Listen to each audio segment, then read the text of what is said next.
Today I was struggling to calculate the baud rate for the Launchpad TM4C123 GH6PM microcontroller. This is overall pin diagram for this Launchpad, but I was curious to use the UART 0, which is connected to the default USB port of this Launchpad. So I came across two different tutorials, and the combinations, most of them were using the calculation in the integer and fractional part, but nothing was working in my case. So I tried different repositories from the GitHub. I searched a lot of them, and mostly they were using UART 5, which is not connected to the USB virtual COM port. So I was considering to use it so that I don't have to attach any serial to USB TTL converter. So when I attach my dev board, which is the Launchpad TM4C, the virtual COM port appears here. So that's virtual serial port I want to use, which is attached to virtual UART 0. So I need to configure UART 0 rather than UART 5. So I look upon various repositories. Some of them came handy, and some of them were just not working. This one was very close to what worked for me. So I came here, and this is the calculation part. And when I go back to the datasheet of this microcontroller TM4C123 GH6PM.pdf file, under the baud rate generation, it says it need to be in two part. So first is integer part and second is fractional part. The combination of this is the BRD, which is the value which need to be provided to the UART baud rate divisor register, and this is explained in this page 914. We'll look into that later. The calculation seems pretty simple. UART system clock, you need to divide it with the clock divisor multiplied by baud rate. So but the problem is I wasn't aware what this UART system clock in my case. So all the internet documentation says it is 16 megahertz, but 16 megahertz calculation were not working for me.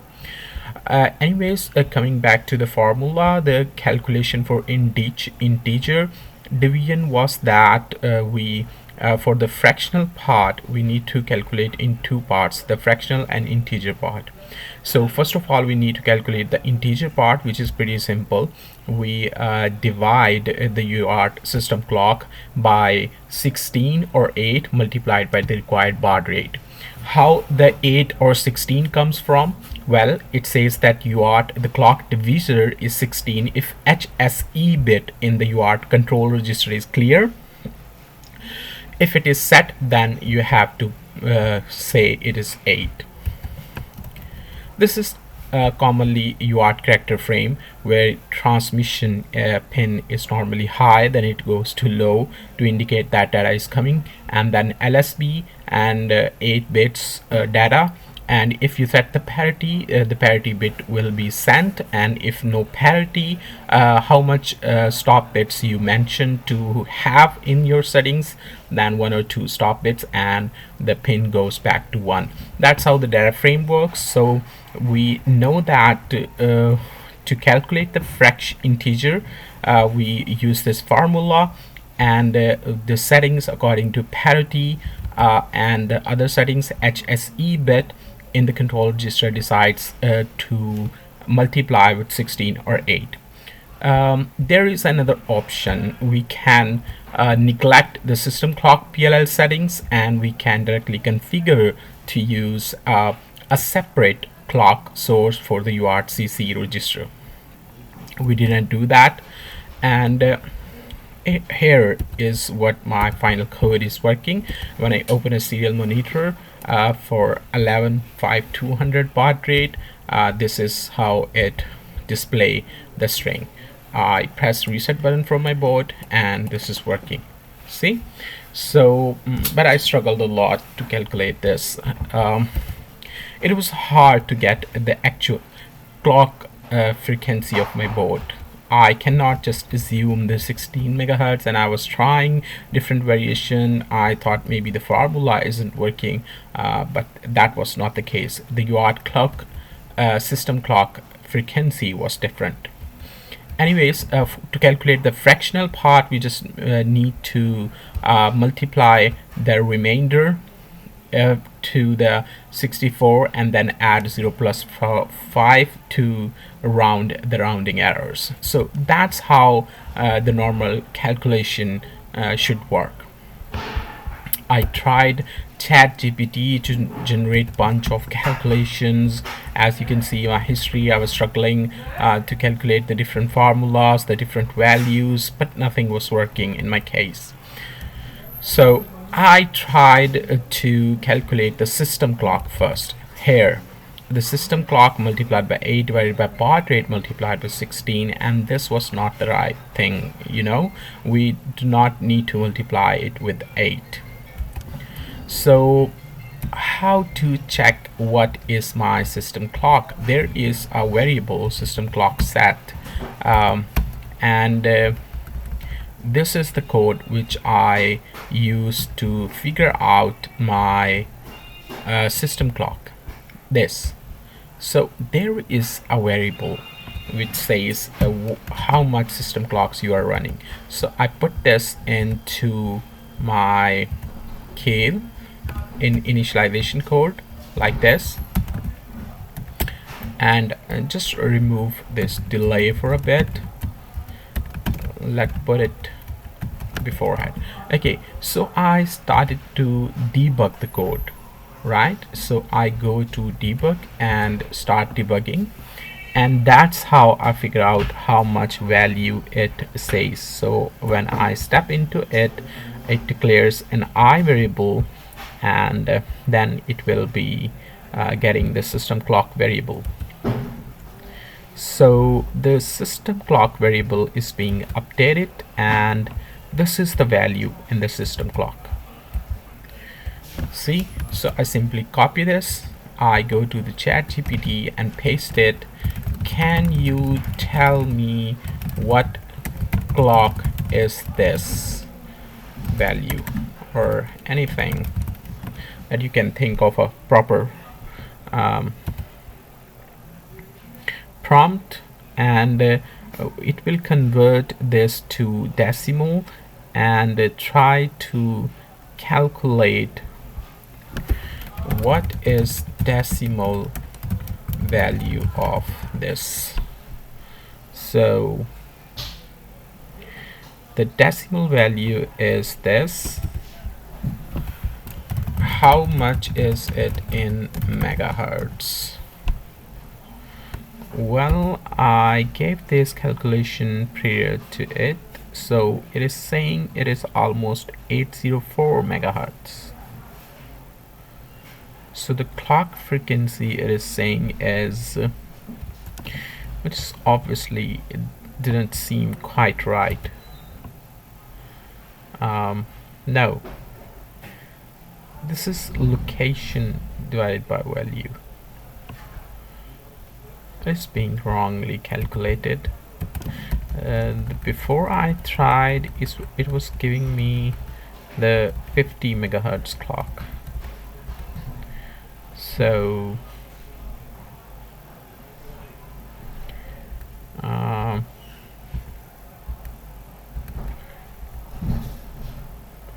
okay, so let me figure this out. I asked to calculate. Okay, so this is how it calculated the value, and it gives me a 49981568, which it rounds to 49.98 megahertz, and the system clock frequency it says 9.8. I asked it why not the 16 megahertz, and it says that it is normal to have sometime the default system clock frequency for Tiva C series microcontroller is often set to 15 megahertz in many example and initialization routines. I'm not sure why was that case, so I calculated my values according to this 50 megahertz, and the values were just the, as you can see here, the values were the 27 for the integer part, and for fractional part it was 8. So that's how I calculated the 115200 baud rate for my Tiva. The rest of the configuration was same. We just activated the UART from the system clock, and then we activated the port A because the TX and RX pin are PA0 and PA1. So we need to enable the clock for both. Then we disable the clock, disable the UART 0 from the control register. Then we put a new value for IBRD and FBRD, which is an integer baud rate and fractional baud rate part. Then we in the LCRH register we adjust the 8-bit word length, no parity, one stop bit, and FIFO modes, first in first out. So after that we just enable the clock in the control register, enable the UART, and then we configure the GPIO-A. So what we do that we enable the alternate function on PA1 and PA0. Then we enable the digital IOs for both of these, and after that we just configure the PA1 PA0 as UART 0 from the PCTL register. Finally, we disable the analog functionality available on the PA0 and PA1. That was all the initialization we required. For transmitting the data, it was pretty simple. We just wait for a flag to be cleared, and then we put over data to DR register. This is pretty simple and straightforward, just like any other microcontroller. And to send the string, we just created a C function which loop through my character array and send character by character and increment the string. In the main, I just initialize the UART, then send the hello, then I'll terminator characters, and I also tried sending the string hello world, and finally it works and it shows like this. So that's all for today's tutorial. See you in the next one.